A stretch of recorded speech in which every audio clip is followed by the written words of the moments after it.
नमस्कार. महाराष्ट्र योजना कॉर्नरमध्ये आपल्या सर्वांचे स्वागत आहे. आजच्या व्हिडिओच्या माध्यमातून आपण बघणार आहोत की वृद्धपकाळ शेतकऱ्यांना आर्थिक मदत मिळावी यासाठी म्हणजेच की पंतप्रधान किसान मानधन योजना वृद्ध काळात शेतकऱ्यांना मिळणार मासिकी 3,000 रुपये पेन्शन. चला तर जाणून घेऊया आपण आजच्या व्हिडिओमध्ये की कशी आहे योजना, कुठे अर्ज करायचा, संपूर्ण माहिती आपण यामध्ये व्हिडिओमध्ये बघणार. त्याआधी तुम्ही जर माझ्या चॅनलवरती पहिल्यांदा आला असाल तर चॅनलला लाईक, सबस्क्राईब आणि शेअर करायला विसरू नका. चला तर तुमचा जास्त वेळ न घेता आपल्या व्हिडिओला सुरुवात करूया.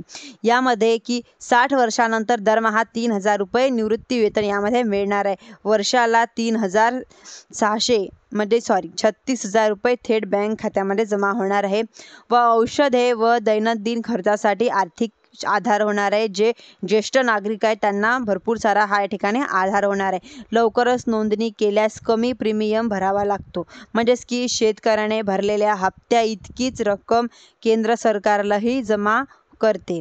म्हणजेच की लाभार्थी शेतकरी असावा. अर्जदार हा अल्पभूधारक असणे आवश्यक आहे. नोंदणीसाठी आधार क्रमांक व बँक खाते आवश्यक लागणार आहे. वयाच्या 60 वर्षानंतर पेन्शन मिळणार आहे.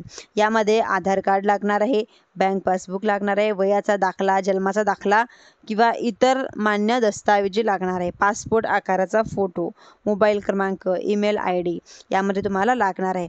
व अर्ज कुठे करायचा? तुम्ही जवळच्या महाई सेवा केंद्रावर नोंदणी करू शकतात व नोंदणीनंतर दरमहा हप्ता जमा करावा. म्हणजेच की 60 वर्षानंतर निवृत्ती वेतन थेट बँक खात्यांवर जमा केले जाईल. धन्यवाद.